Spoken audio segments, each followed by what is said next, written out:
গাজীপুর জেলার জয়দেবপুর থানার officer in charge Abdul Halim সাহেবের সঙ্গে এবং প্রাসঙ্গিক এবং যৌক্তিক কিছু প্রশ্ন তার সামনে আমি উত্থাপন করতে যাচ্ছি এবং আমি আশা করছি যে তার জায়গা থেকে বিষয়গুলো উনি স্পষ্ট করবেন।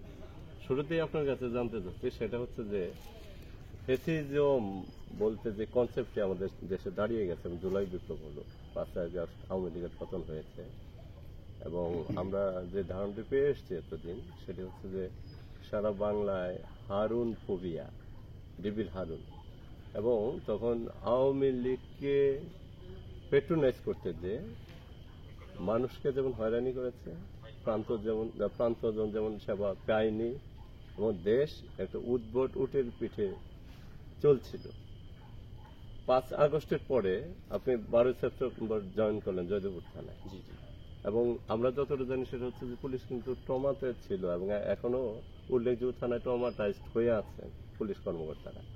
জয়দেবপুর থানায় আপনি যুক্ত হওয়ার পরে এখন যারা ভিন্ন আঙ্গিকে ভিন্ন প্ল্যাটফর্মে আছে, সেটা হোক ছাত্র জনতা, সেটা হোক বিএনপি, সেটা হোক জামাতে ইসলাম, আওয়ামী লীগ যেই ভূমিকায় ছিল, আপনার উপর এরকম কোন চাপ আছে কিনা?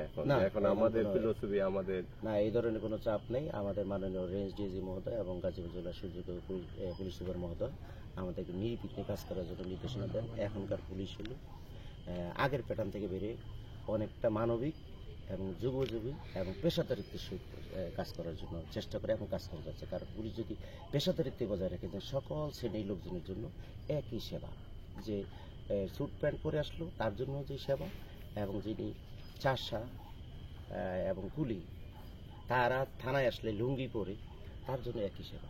জনগণকে বোঝাতে হবে যে এই পুলিশ সবার সমান এবং সবার আস্থা অর্জন করতে হবে এবং স্থানীয় জনসাধারণের সাথে আমরা পার্টনারশিপে কাজ করতেছি, যার কারণে লোকাল জনগণ আমাদেরকে তথ্যপত্র দিচ্ছে, সেখানে রিসাইক্লিং করে ঊর্ধ্বতন কর্তৃপক্ষের নির্দেশে যুগোপযোগী আইনগত ব্যবস্থা নিচ্ছি।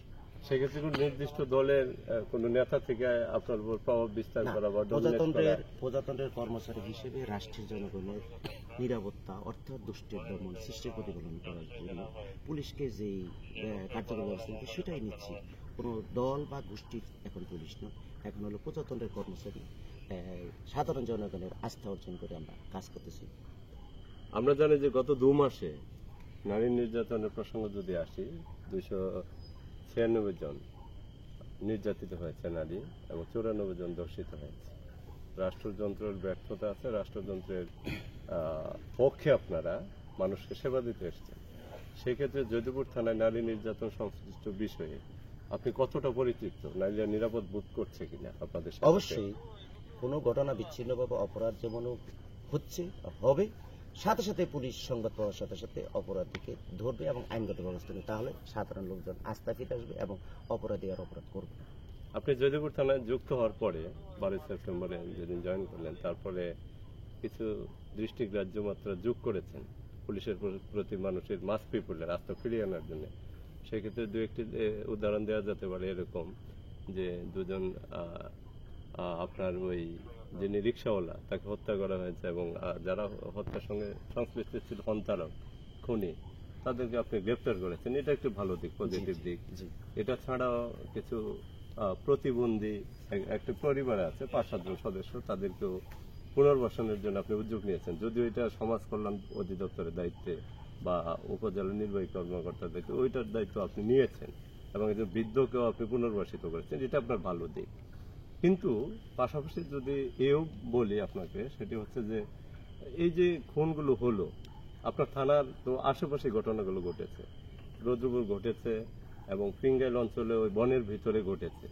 সেক্ষেত্রে মানে খুন ঘটা না ঘটে যদি এ থেকে উত্তরণের আর কি কি রাস্তা আছে বলে মনে করেন, বা এখানে ব্যর্থ থাকা 2-4টা বিচ্ছিন্ন যাই খুন হয়েছে বা আক্রান্ত হয়েছে, এটা থেকে উত্তরণের কি আর কোনো মানে রাস্তা বা এখানে ব্যর্থ থাকা আর আছে বলে মনে করেন আপনি? ধন্যবাদ আপনাকে। আসলে স্থানীয় জনসাধারণের সাথে আপনার পার্টনারশিপে কাজ করতেছি। অপরাধ এটা গার্বেজ প্রবণ এলাকা, অনেক ভাসমান লোক আছে এখানে, ভাসমান লোক বিভিন্ন অপরাধ করতেছে এবং সাথে সাথে আমরা যারা সাথে সাথে ডিটেকশন করেছি। আমরা জানি যে একটা অটোরিকশা রুদ্রপুরে আমরা 72 ঘন্টার ভিত্তিতে আলামত উদ্ধার করছি, আসামি গ্রেপ্তার করছি, বিজ্ঞ আদালতে স্বীকারোক্তি জবানবন্দি দিয়েছি। আরেকটা হলো আমরা সিংহেরাতলাতে আরেকটি ঘটনা ঘটেছে, সেটাও ঠিক 12 ঘন্টার ডিটেকশন হয়ে গেছে। তাতে কি হলো, স্থানীয় জনসাধারণের ভিতরে যারা অপরাধী তার বিরুদ্ধে একটা ভীতি সঞ্চার হচ্ছে, যেখানে অপরাধ করা যাবে না, এবং আমাদের এই তদন্তের সাথে আমরা আধুনিক তথ্য প্রযুক্তি ব্যবহার করতেছি। এবং আমার থানার ভিতরে প্রায়োরিটি ভিত্তিতে আমি এক একজনকে এক এক ধরনের মামলা দিই। যারা খুনের মামলা ডিটেকশন করতে পারে তাদেরকে সেই কাজে দিচ্ছি, যারা ডাকাত চুরির মামলা ডিটেকশন করতে তাদেরকে দিচ্ছি, মানে অপরাধের প্যাটার্ন অনুযায়ী যে কাজটা কাজ করতে হবে তাদেরকে সেই কাজটা দিচ্ছি, যে আসলে যেন সেই কাজটা সে মনোযোগ সহকারে বিভিন্ন বিষয়ে থিসিস হয়। এটা ক্রাইম একটা থিসিস, যে কে কোন কাজটা করতে পারতেছে। আপনাদের এই সংবাদকর্মীদের কেউ ক্রাইম পিক করে, কেউ স্পোর্টস নিয়ে কাজ করে, আসলে যে যেটা পারে সেটা প্রত্যেকটা কাজ থেকে যেন সবাই স্বাচ্ছন্দ্যে কাজ করতে পারে, কাউকে কোনো জিনিস চাপে না দিয়ে স্থানীয় জনসাধারণ থেকে তথ্য উপাত্ত নিয়ে, বিশেষ করে যারা উঠান বৈঠক বিট পুলিশিং স্থানীয় জনসাধারণের সাথে বসে যখন মত বিনিময় করি, তখন সাধারণ লোক খুব স্বাচ্ছন্দ্য বোধ করে যে থানার ওসি, থানার অফিসার, রাস্তায় আমি বাজার করতে আসছি, এই পণ্যদ্রব্য বিক্রি করতে আসছি, এখানে এসে ওসি আমার সাথে কথা বলতেছে, আমার খোঁজ খবর নিচ্ছে কী ধরনের অপরাধ হচ্ছে, ডোমেস্টিক ভায়োলেন্স রোধ করা যায় কীভাবে, এই নারী নির্যাতন কীভাবে রোধ করা যায়, বাল্যবিবাহ, ইপটিজিং, কিশোর গ্যাং কীভাবে রোধ করা যায়, এলাকা থেকে অপরাধ কীভাবে নির্ভর করা যায়, আপনি কীভাবে দেখছেন, আপনার কাছে কী তথ্য আছে, বাংলাদেশ পুলিশ এই সাম্প্রতিক সময় আপনার পাশে আছে, আপনার তথ্য উপাত্তগুলি নিয়েই আমরা কাজ করছি এবং কাজ করব, তাতে সাধারণ লোকের পুলিশের প্রতি আস্থা ফিরে আসতেছে। এবং বাংলাদেশ পুলিশ তথা যাদের তারা মাননীয় রেঞ্জ ডিজি মহোদয় এবং গাজীপুর জেলা সুযোগ পুলিশের মহোদয়ের দিক নির্দেশনা পেশাদারি দেশের কাজ করতে কোনো দল বা গোষ্ঠী, কোনো ব্যক্তি বিশেষের এজেন্ডা বাস্তবায়ন করতেছে না। এলাকায় অপরাধ যেমন হবে সেটা ডিটেকশন এবং প্রোটেকশন পুলিশ দিবে, পুলিশ কোনো ব্যক্তি বিশেষের না, পুলিশ প্রজাতন্ত্র কর্মচারী, প্রজাতন্ত্রের দিক নির্দেশনের কাজ করে, আমরা সেটাই বিশ্বাস করি পেশাদারিতে, এবং সেই মোতাবেক আমরা কাজ করছি। আপনার নাকের ডগায় 203 বিস্ফোরক জোন বাংলাদেশ বিমান বাহিনী, এটা একটা অপরাধের অভয়ারণ্য ছিল একসময়, লুটতরাজ, ছিনতাই, ডাকাতি। এটা প্রতিরোধে আপনি কতটা পরিতৃপ্ত এই 5 মাসে বা 6 মাসে? হ্যাঁ, এটা আমরা অনেকটা পরিচিত। আমরা ক্রাইম জোন ডিটেকশন করলাম, যে আসলে যে এই গাজীপুর মেট্রোপলিটন থেকে একটু আগায় গেছলে এই জায়গাটা ফাঁকা থাকে, গাজীপুর তাদের টহলটা অতটা এসে পৌঁছে না, অনেক বড় জুরিডিকশন, যার কারণে আমরা ওইটাকে বেছে নিলাম, যে এখানে আমরা এই পাশে আমার রাস্তার এই পাশে লিমা আছে, আর এই পাশে যখন আমি চেকপোস্ট করতেছি ক্রস পেট্রোলিং হচ্ছে, এদিকে একটা পুলিশ কি করতেছে আর একটা ক্রস পেট্রোলিং হচ্ছে, রাস্তার ওই পশ্চিম পাশে বাসে জুড়ে সেখানে আবার একটা টিম রাখলাম, তারাও আবার এদিকে দুইটা ইউনিভার্সিটিতে আবার একটা স্পেশাল টিম রাখলাম, যেন একটা টিম যাচ্ছে আর একটু ক্রস পেট্রোলিং আছে, সাধারণ লোকজন যেন দেখা যায় পুলিশের মোবিলাইজেশন দৃশ্যমান হয়, দেখতেছে যে হ্যাঁ অপরাধী দেখতেছে এলাকায় যে পেট্রোলিং হচ্ছে, এটা দৃশ্যমান হচ্ছে, যার কারণে এলাকাটা থেকে এরা অন্যদিকে চলে যেতে পারে, এবং অপরাধের প্যাটার্ন আমরা নির্ণয় করার চেষ্টা করছি, কোন এলাকায় কোন ধরনের অপরাধ হচ্ছে সেই থেকে কার্যকরী ব্যবস্থা নেওয়ার জন্য। এবং এই চুরি ছিনতাই রোধে আমরা কখনো কখনো মাঝে মধ্যে আমরা কৌশলমূলক যে কৌশলে ডিটেকশন করা সম্ভব আমরা সেটা করতেছি, দিক থেকে সিনিয়র অফিসারকে দিক নির্দেশন মোতাবেক। কমিউনিটি পুলিশিং এর সাড়া পাচ্ছেন কেমন মাস পিপল থেকে? হ্যাঁ, স্থানীয় জনসাধারণ এটার প্রতি ভালোই সাড়া দিচ্ছে, কারণ হলো তারা জনসাধারণ চাচ্ছে যে আসলে পুলিশ তাদের কাছাকাছি আসে কিনা, তাদের কথাগুলি শুনে কিনা, তাদের অবভিজি পুলিশ ব্যবস্থা নিচ্ছে কিনা, এবং তাদের কাছে কোনো কিছু জানতে চাচ্ছে কিনা, এবং জেনে গেল পুলিশ জানার পরে সেটার কোনো ব্যবস্থা হচ্ছে কিনা, পেট্রোলিংটা বাড়লো কিনা, এদেরকে ডিটেকশন এবং প্রোটেকশনের জন্য ব্যবস্থা নিচ্ছে কিনা। জনসাধারণ কিন্তু কোনো একটা বক্তব্য দিলে, কোনো বৈঠক করলে তারা দেখে যে এটা কোনো শুধুমাত্র বক্তব্যের ভিতরে স্থায়ী রইলো, এটা কোনো পুলিশ কোনো এফেক্টিভ ব্যবস্থা নেই, আমরা কিন্তু এফেক্টিভ ব্যবস্থা নিচ্ছি সিনিয়রদের সাথে আলাপ আলোচনা করে, যার কারণে এখানে ক্রাইম অনেক কমে গেছে। এটা একটা গার্মেন্ট প্রবণ এলাকা, যদিও ছোট একটা এলাকা, প্রায় 2-2.5 লাখ লোকের বসবাস, এবং অনেক লোকই ভাষণ হয়, যার কারণে তারপর আমরা কাজ করে যাচ্ছি, পুলিশ সেবা দিয়ে যাচ্ছি সিনিয়রদের ভিতরে। আমরা মাঝে মাঝে দেখতে পাই সেটা হচ্ছে শিল্পাঞ্চল, যেহেতু সেটা হচ্ছে যে যারা শ্রমিক এবং মেহনতি মানুষ, গার্মেন্টস কর্মী যারা আছেন, তারা মাঝে মাঝে বিস্ফোরণ ঘটে তাদের থেকে, এবং তারা কখনো কখনো রাজপথে নেমে আসে, কখনো কখনো গাড়ি আটকে দেয়, এবং কখনো কখনো বিক্ষোভ করে, সমাবেশ করে। এবং এইটা প্রতিরোধে আপনার জনবল যথোপযুক্ত আছে বলে মনে করেন কিনা? আসলে আমাদের এই গার্মেন্টস কমিউনিটির ভিতরে আমি একটা অ্যাপস করেছি, প্রায় 190টির মতো প্রতিষ্ঠান আছে, সেখানে সপ্তাহে অন্তত 2-1 দিন হলে আমি তাদের সাথে জুম মিটিং করি। জুম মিটিং করে আসলে তাদের কী কী সমস্যাগুলি হতে পারে এবং হচ্ছে মত বিনিময় করলে তারা আমাদেরকে এই ধরনের তথ্য দেয়। এটাও একটা বিপুলিশিকের মতো, যে স্থানীয় ব্যবসায়ী মহলদের সাথে আমাদের যোগাযোগ হচ্ছে, তারা আমাদের সাথে ভাব মিলিয়ে দিতেছেন যে কখনো শ্রমিক অসন্তোষ হতে পারে, যদি না হয় তার জন্য আমরা যে রমজান মাসে যাতে ছুটি কেউ 12 দিন চাচ্ছে, কেউ 10 দিন চাচ্ছে, তাদের সাথে কথা বলে আমরা আলোচনা করে দিয়েছি যে যারাই যা ছুটি দেন সব প্রতিষ্ঠানগুলি একযোগে একটা ছুটি ঘোষণা করেন, বোনাসটা যেন একযোগে পায়, বেতনটা যেন সবাই একযোগে পায়, এবং সবাই যেন একযোগে কর্মজীবী আসে, তাতে তারা সাড়া দিচ্ছে এবং কাজগুলো করতেছে। মাদক নির্মূল এবং আপনার ইফটিজিং, তারপরে যৌন হয়রানি থেকে মুক্ত করার প্রশ্নে নারীদেরকে এবং একটা নিরাপদ বৃত্ত তৈরি করে দেওয়ার জন্য আপনার থানা থেকে কোনো ধরনের কর্মসূচি হাতে নিয়েছেন কিনা, আসলে বা ইতিমধ্যে কোনো ধরনের এরকম দৃষ্টিগ্রাহ্য মাত্রা হ্যাঁ, যোগ করার আমরা মতো তো কোনো আসলে উদাহরণ এলাকার আপনার সামনে আছে কিনা, যদি স্থানীয়- আপনি করেছেন? স্থানীয় জনসাধারণের সাথে আমরা হাটে ঘাটে বাজারে বিভিন্ন জায়গাতেই আমরা উঠোন দেখে করতেছি, তারপর তাদের সাথে কথা বলছি যে আপনার এলাকায় কোনো নারী নির্যাতনের ঘটনা আছে কিনা, ডোমেস্টিক ভায়োলেন্স আছে কিনা, বাল্যবিবাহের ঘটনা আছে না, ইফটিজিং এর ঘটনা আছে কিনা। তারা অকপটে বলতেছে যে আমাদের এলাকায় এরকম ঘটনা দুই একটা ঘটনা যেহেতু ঘটতেছে, সেটা আমরা সাথে সাথে জানার সাথে সাথে আমরা কার্যকরী সিনিয়র অফিসারের সাথে কথা বলে নির্দেশনা মোতাবেক আমরা ব্যবস্থা নিয়ে নিচ্ছি।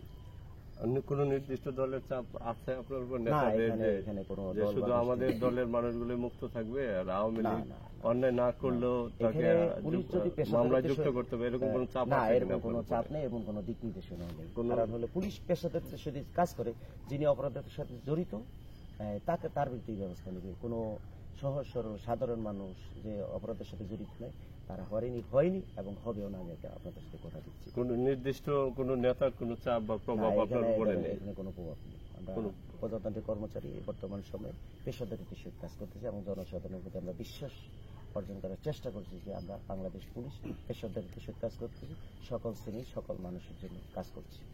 আপনি একটা ব্যাপার, সেটা হচ্ছে এক ধরনের ক্লিন ইমেজ আপনি তৈরি করেছেন, কিছু গুরুত্বপূর্ণ অগ্রগতি আপনার আছে এবং আপনি কর্মযোগী পুলিশ ইন্সপেক্টর হিসেবে কিছু দৃষ্টান্ত স্থাপন করেছেন।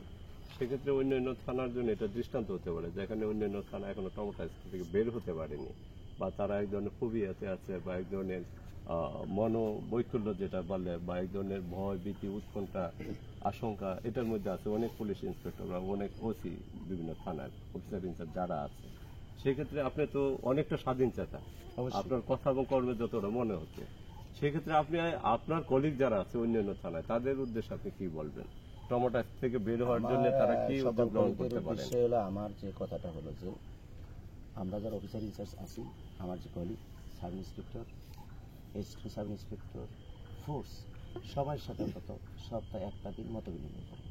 তাতে পারিবারিক কোনো সমস্যা আছে কিনা, সুস্থ অসুস্থ আছেন কিনা, তারকে যে কাজটা দেওয়া হয়েছে এটা নিয়ে সে কোনোভাবে কোনো সমস্যার ভিতরে আছেন কিনা, এবং তাকে যে কাজটা দেওয়া হয়েছে তাকে বুঝিয়ে দেওয়া যে কাজটা এইভাবে, অপরাধটা এইভাবে আপনি ডিটেকশন করেন, আপনি প্রযুক্তি ব্যবহার করেন এবং সোর্স ব্যবহার করেন, স্থানীয় জনসাধারণের কথা বলেন, আপনি ক্রাইম নির্মূল করে যাবে। এবং আমার মনে হয় যে বিশ্বাস যে পেশাদারিত্বের সহিত কাজ করে স্থানীয় জনসাধারণের সাথে যদি আপনি মত বিনিময় করেন, তাহলে আপনার ক্রাইম কমে যাবে। স্থানীয় জনসাধারণ যখন পুলিশের সাথে সম্পৃক্ত হয়ে যাবে, অর্ধেক কাজ স্থানীয় জনসাধারণ আপনাকে করে দিতে পারবে। শেষ প্রশ্ন আপনার উদ্দেশ্যে, সেটা হচ্ছে যে জনসাধারণ যারা আছেন তাদের এবং আপনাদের মধ্যে বার্লিন প্রাচীরের মধ্যে দেয়াল তৈরি করার জন্য কোনো মধ্যস্বত্বভোগী দালাল বিভিন্ন থানায় যেভাবে আগে 5 আগস্টের আগে আমরা সক্রিয় দেখতাম, এরকম কোনো দালাল চক্র এখানে সক্রিয় আসছে বলে মনে না, করেন? আমি স্থানীয় জনসাধারণের সাথে যে বিট পুলিশিং এবং উঠোন প্রতি করি হাটে ঘাটে বাজারে, তাতে সাধারণ লোকজনকে মেসেজ দিই এই থানাটা আপনাদের ট্যাক্স ভেবে প্রজাতন্ত্র কর্মচারীদের বেতন হয়, অতএব আমরা আপনার সাথে পার্টনারশিপে কাজ করতে চাই এবং আমরা পেশাদারিত্বের সাথে কাজ করতে চাই। থানা হবে সাধারণ মানুষের ভরসার আশ্রয়স্থল, এখানে দালাল বাট্টার ঘটকদের কোনো নেই। সরাসরি আপনি আমার থানায় আসবেন, লুঙ্গি পরা হোক আর ছোট টাইপের করা লোক হোক, থানায় আসবেন, আমার চেয়ারে বসবেন এবং আপনার সমস্যার কথা বলবেন, সরাসরি আমরা আইনগত ব্যবস্থা নেব। আন্তরিক ধন্যবাদ। সুপ্রিয় দর্শকবৃন্দ, এতক্ষণ আমরা কিছু প্রাসঙ্গিক কথোপকথন নিচ্ছিলাম এবং যদুপুর থানার অফিসার ইনচার্জ আব্দুল হালিম সাহেব থেকে যে ইতিবাচক কথাগুলো আমরা শুনেছি, আমরা আশা করি যে জনমানুষের জাগরণের জন্য এবং পুলিশ ইন্সপেক্টর অন্যান্য থানায় যারা এখনো ট্রমাটাইজড আছেন তার বৃত্ত ভেঙে মানুষের জন্য নিবেদিত হওয়ার জন্য দৃষ্টান্ত হিসাবে হালিম সাহেবকে তারা টানতে পারেন।